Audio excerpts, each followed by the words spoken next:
معاف کیا کرو۔ تو جناب عمر فاروق آپ غضبناک ہو گئے، آپ غصے میں آ گئے،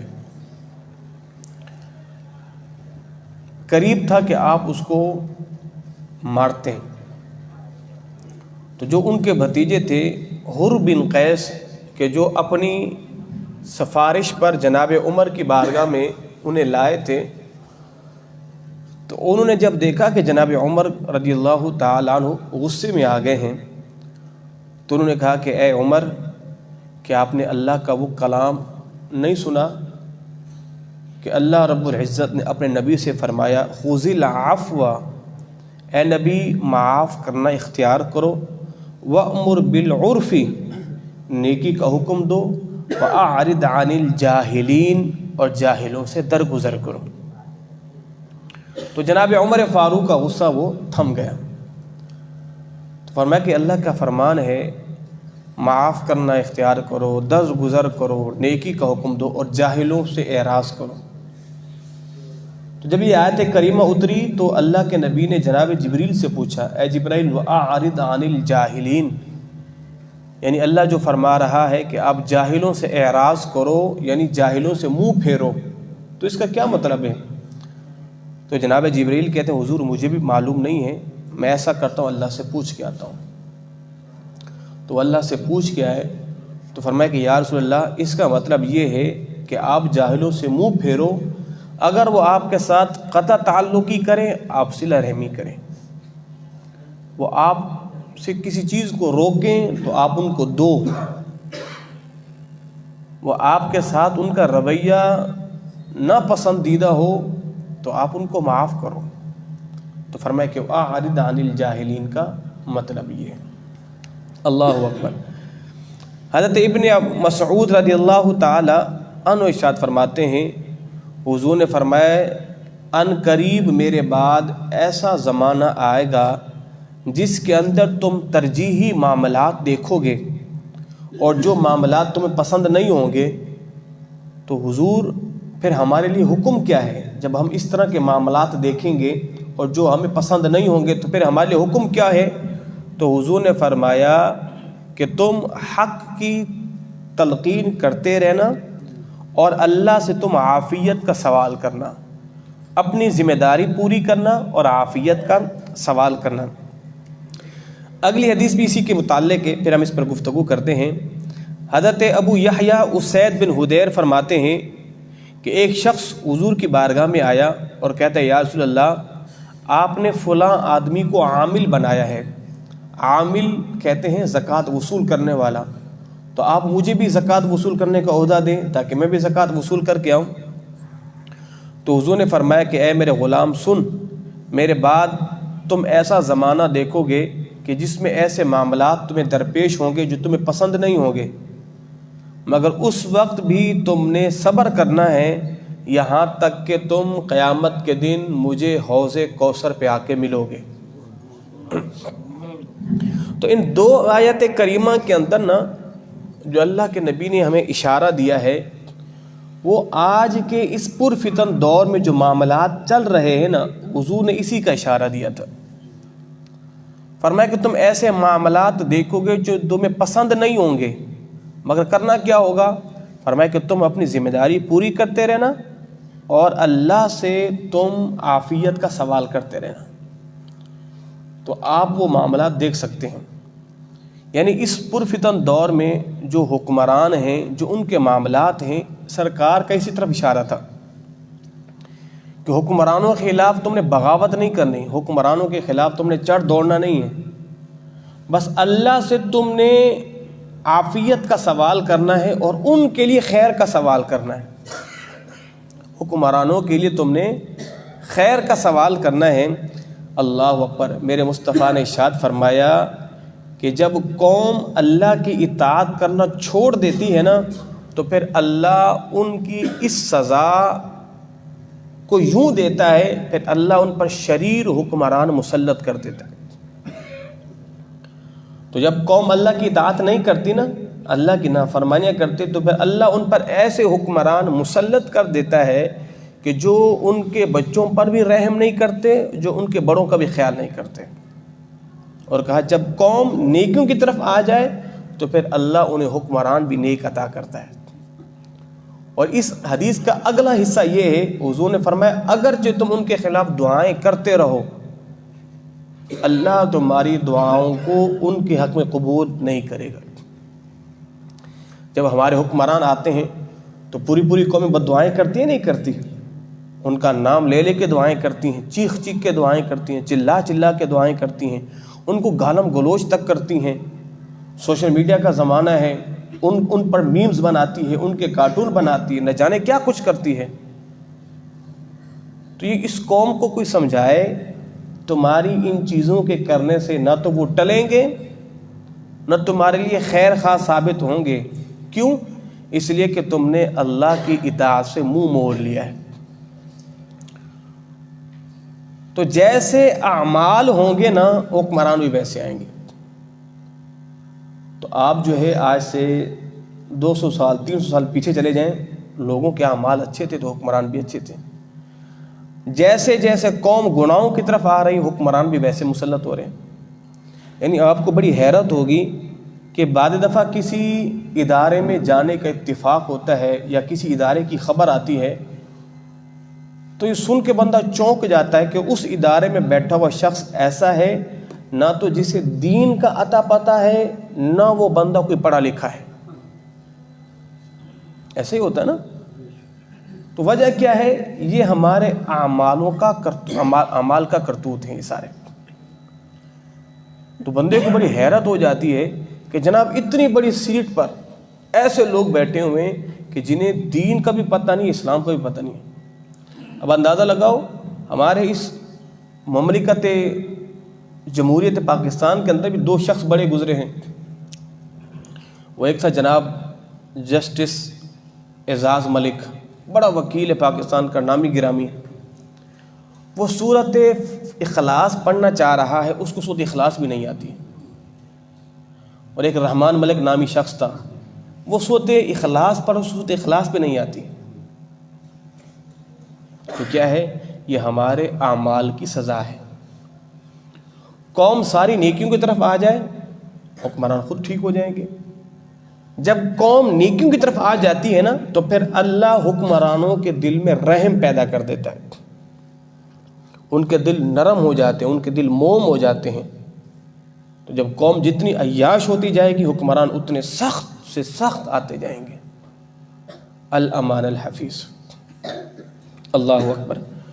تو حضور نے ارشاد فرمایا کہ سرکار مدینہ صلی اللہ علیہ وسلم ایک دن جنگوں کا دن تھا اور سرکار کھڑے ہو کے انتظار کر رہے تھے، یہاں تک کہ سورج ڈوبنے لگ گیا۔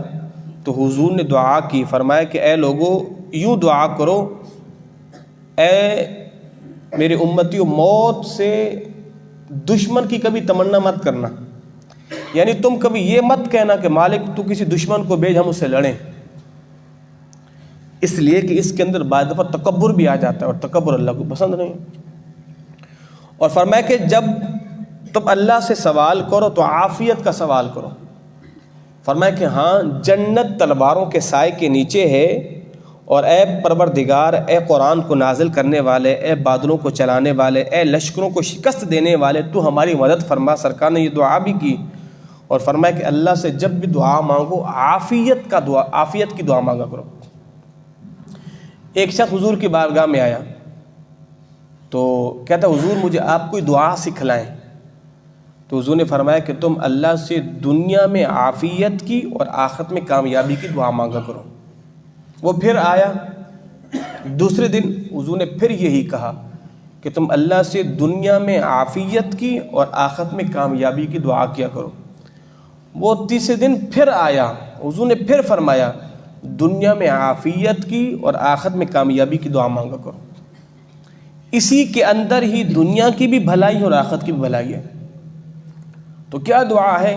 اللہم اننا، جمع کے لیے، یا پھر اللہم انی واحد کے لیے، اللہم انی اسألک العفو والعافیت والمعافات فی الدین والدنیا والآخرہ۔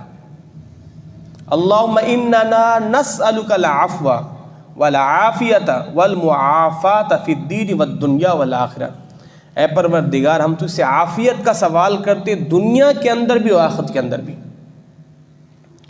تو حضور نے جو ہمیں دعا سکھلائی ہے نا، وہ قرآن کی یہ دعا ہے، یہ ہمیشہ پڑھا کریں، ربنا آتنا فی الدنیا حسنہ وفی الآخرۃ حسنہ۔ یہ وہ دعا ہے کہ جس کے اندر دنیا کی بھی بھلائی ہے، آخرت کی بھی بھلائی۔ اب ایک بندے نے دعا مانگنی ہے،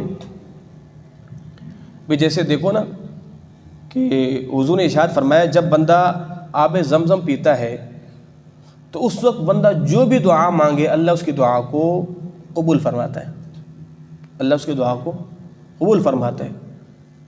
تو ایک شخص نے کہا حضور پھر میں دعا کیا مانگوں؟ یعنی دعا ایک مانگنی ہے پر وہ ایک دعا آپ کی کیا ہوگی؟ قبول ہوگی۔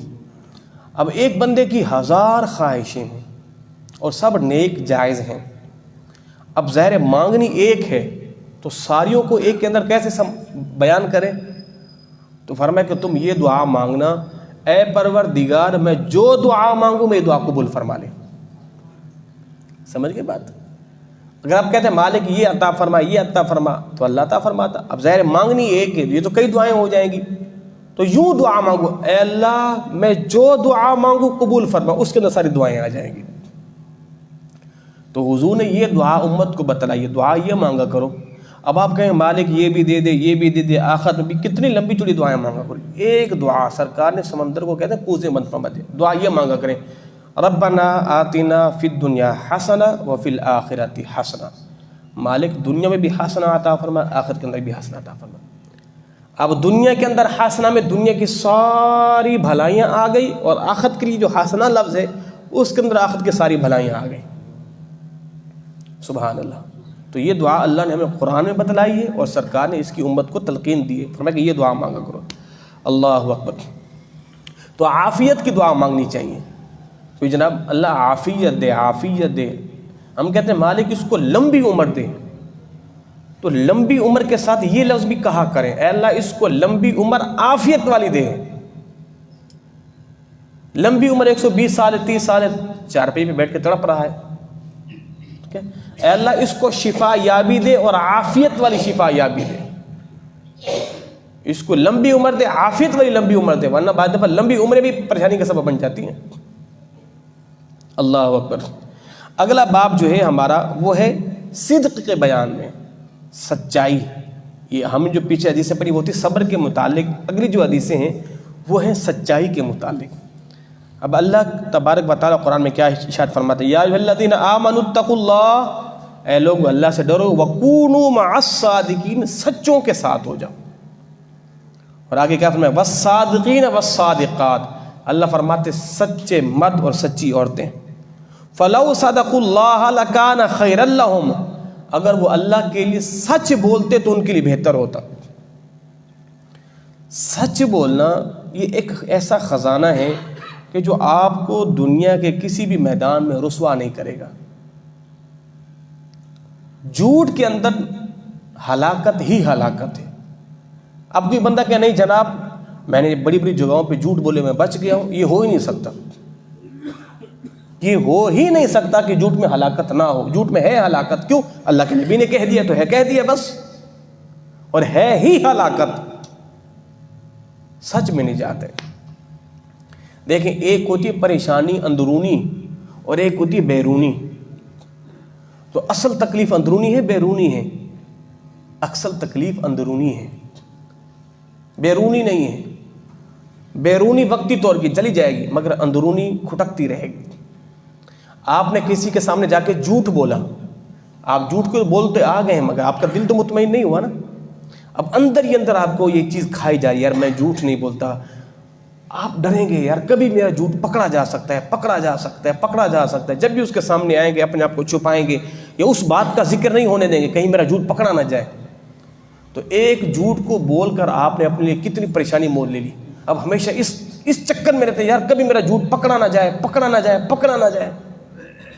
ہوگی نا تکلیف آپ کو؟ سچ کے اندر آپ کو تھوڑی سی تکلیف ملے گی مگر وہ عارضی طور کی ہے، پھر ہمیشہ کے لیے نجات ہی نجات ہے۔ تو جھوٹ میں ہلاکت ہے، جھوٹ یہ تو آپ ٹھان لیں زندگی میں کبھی جھوٹ بولنا ہی نہیں ہے۔ حضور نے فرمایا اگر تم سمجھتے ہو تمہیں جھوٹ بولنے کی وجہ سے موت کے گھاٹ اتارا جائے گا، پھر بھی سچ بولو، جھوٹ نہیں بولو۔ جھوٹ میں ہلاکت ہے، سچ میں نجات ہے۔ اللہ اکبر۔ جناب شیخ عبد القادر جیلانی کا وہ سچ ہی تو تھا کہ جس نے کئی ڈاکوں کو توبہ طیب ہونے پر مجبور کر دیا تھا۔ اللہ اکبر۔ حضرت ابن مسعود فرماتے ہیں حضور نے فرمایا کہ جو بندہ سچ بولتا ہے نا تو سچ بندے کو نیکی کی طرف لے کے جاتا ہے اور نیکی بندے کو جنت کی طرف لے کے چلی جاتی ہے، اور جب بندہ جھوٹ بولتا ہے تو یہاں تک کہ جھوٹ اس کو گناہ کی طرف لے کے جاتا ہے اور گناہ جہنم کی طرف۔ اور فرمایا جو بندہ ہمیشہ سچ بولتا رہے گا اللہ اس کا شمار صدیقین میں کر دے گا۔ کتنا بڑا اعزاز ہے سچ بولنے کا، اللہ اس کو سچوں میں شمار کر دے گا۔ اللہ اکبر۔ میرے مصطفیٰ نے فرمایا جب بندہ جھوٹ بولتا ہے نا تو آپ کے جھوٹ کی بدبو ہے، اور آپ کے جھوٹ کی بدبو اتنی ہے کہ آپ کے پاس جو فرشتے ہیں نا وہ بھی 1 میل یعنی کئی میل تک دور بھاگ جاتے ہیں۔ آپ کے جھوٹ کی بدبو اتنی خطرناک ہے کہ فرشتے آپ کے قریب نہیں آتے۔ تو اس لیے جو ہے وہ سچ کا ماحول بنائے۔ حضور نے ارشاد فرمایا کہ حضرت علی فرماتے ہیں میں نے سرکار سے ایک حدیث یاد کی، حضور نے فرمایا کہ سچ بولا کرو اور جو چیز آپ کو شک میں ڈالے اس کو چھوڑ دو، اس لیے کہ جو سچ ہے وہ اطمینان قلبی کا سبب بنتا ہے، اور جو جھوٹ ہے وہ ہمیشہ آپ کو کھٹکے میں مبتلا کیا رکھتا ہے۔ جو چیز کھٹکے میں مبتلا کرتے اس کو چھوڑ دو اور ہمیشہ سچ کو اپناؤ۔ اللہ اکبر۔ آخر حدیث طیبہ حضرت سفیان صخر بن حرب فرماتے ہیں کہ ہرقل بادشاہ، جسے ہرقل بادشاہ بھی کہتے ہیں، جب اس کے پاس قریش کے لوگ گئے تو اس نے کہا بتاؤ وہ نبی کیا کہتا ہے؟ تو کہا وہ نبی جو ہے کہتا ہے اللہ کی عبادت کرو، وہ اکیلا ہے، اس کا کوئی شریک نہیں ہے، اور نماز پڑھو اور سچ بولو اور معاف کرو اور صلہ رحمی کرو، معاف کرو اور صلہ رحمی کرو۔ تو یہ سرکار مدینہ صلی اللہ علیہ وسلم کے فرامین ہیں۔ حضور نے فرمایا کہ من سأل اللہ تعالی بصدق، فرمایا کہ جو بندہ اللہ سے سچے دل سے اللہ شہادت کا رتبہ مانگتا ہے نا بندہ، اللہ اسے شہادت کا رتبہ دے دیتا ہے، اگرچہ اس کو موت اپنے بستر پر کیوں نہ آئی ہو۔ ایک بندہ سچے دل سے دعا مانگتے مالک تو مجھے شہادت کا رتبہ دے، شہادت کا رتبہ دے، شہادت کا رتبہ دے، فرمایا اگرچہ وہ بستر پہ مر گیا ہے بظاہر اللہ نے اسے شہید کا رتبہ دے دیا ہے، اللہ نے اسے شہید کا۔ تو صحابہ کرام کی جانیں چلی گئیں۔ وہ کہتے ہیں ایک بادشاہ تھا، اس نے ایک دن ٹھان لیا کہ جناب میں یہ جو مولوی ہیں دیندار ہیں ان کو میں خنزیر کھلاؤں گا۔ تو ایک عالم دین کو پکڑ کے لایا گیا اور بادشاہ نے کہا بھائی اس خنزیر ذبح کرو، اس کو کھلاؤ۔ تو بادشاہ کو جو وزیر تھا وہ بڑا نیک بندہ تھا، اس نے اس عالم دین سے کہا آپ پریشان نہیں ہو، میں ایسا کروں گا پہلے ایک بکری ذبح کر کے اندر رکھ لوں گا، اور جب بادشاہ کہے گا اس کو خنزیر کھلاؤ تو میں اندر سے بکری لے کے آؤں گا، آپ کھا لینا۔ بادشاہ سمجھے گا شاید انہوں نے وہ خنزیر کھایا ہے تو آپ کی جان بچ جائے گی۔ انہوں نے کہا چلو ٹھیک ہے۔ جیسے بادشاہ نے اس عالم دین کو بلوایا اور کہا جاؤ بھائی خنزیر لے کے ان کو کھلاؤ، جب وہ لایا گیا نا تو اس عالم دین نے کھانے سے انکار کر دیا۔ اب وزیر اس کو اشارہ کر رہا ہے کہ پریشان نہ ہو، یہ بکری ہے، یہ بکری کا بچہ ہے، اس کو میں نے ذبح کیا ہے، آپ اس کو کھا لو۔ کہا کہ میں نے نہیں کھانا۔ بادشاہ نے اس کو قتل کروا دیا۔ جب سپاہی وہ آیا نا اس کے پاس اس کو قتل کرنے لگا تو وزیر بھی آ گیا، تو کہا جناب آپ بکری کا بچہ کھا لیتے، آپ کی جان بچ جاتی۔ تو کہا میری جان تو بچ جاتی مگر قوم بہت بڑے فتنے میں مبتلا ہو جاتی۔ کہا وہ کیسے؟ کہا اس طرح اگر میں کھاتا تو بکری کا بچہ، مگر لوگ کیا سمجھتے ہیں اس نے خنزیر کھایا ہے۔ تو جب لوگ یہ سمجھتے کہ جناب اس عالم دین نے خنزیر کھایا ہے تو لوگ فتنے میں یوں مبتلا ہو جاتے، وہ بھی اپنی جان بچانے کے لیے خنزیر کھانا شروع کر دیتے، وہ بھی اپنی جان بچانے کے لیے خنزیر کھانا شروع کر دیتے۔ تو میں نے اپنی جان تو دے دی ہے مگر لوگوں کو میں ایک بہت بڑے فتنے سے بچا کے جا رہا ہوں، بہت بڑے فتنے سے بچا کے جا رہا ہوں۔ تو جھوٹ جو ہے یہ بہت بڑی تباہی کا سبب ہے، اور سچ کے اندر جو ہے وہ نجات ہے۔ تو اس لیے جو ہے اللہ رب العزت سے یہ ہمیشہ دعا مانگا کریں کہ اللہ جو ہے بندے کو جھوٹ سے بچائے۔ اللہ کے نبی نے فرمایا کہ اللہ کو جو ناپسندیدہ بندے ہیں نا، ان میں سے ایک جھوٹا بندہ اللہ کو پسند نہیں ہے، اور جھوٹا بندہ کسی مذہب کے اندر کسی کو پسند نہیں ہے۔ سچے بندے اللہ کو پسند ہیں، سچ بولا کریں۔ فرمایا الحق مرن، حق کڑوا ہے، سچ کڑوا ہے، سچ بولیں، جھوٹ کبھی بھی نہیں بولیں۔ دین کا معاملہ ہو، دنیا کا معاملہ ہو، دو پیسے کم ہی کماؤ گے نا، میں یہی ہوگا نا، مگر جھوٹ کی نحوست سے اس مال میں برکت بھی چلی جائے گی، اللہ کے ہاں بھی آپ غضبناک ہو جاؤ گے، آپ کے لیے سزائیں ہوگی، اور لوگوں کو جب پتہ چلے گا جناب جھوٹا ہے تو کوئی بندہ پھر زندگی میں آپ کا اعتبار نہیں کرے گا۔ اس لیے سچ کا ساتھ دیں، جو کمانا ہے سچ کہیں، جناب یہ ہے، یہ میرا یہ حق ہے، آپ مجھے دیجیے۔ دو پیسے جھوٹ بول کے کمانا، حضور نے فرمایا کہ قیامت کے دن وہ بندہ جو جھوٹ بولتا ہوگا اللہ کی بارگاہ میں عذاب گرفتار ہوگا۔ جو سچا ہوگا وہ شہداء کا مرتبہ ہے، بلکہ شہداء کا مرتبہ نیچے ہے، صدیق کا مرتبہ اوپر ہے، اونچا ہے، تو ان سے بھی مرتبے میں اونچے ہوں گے سچ بولنے والے سچے لوگ۔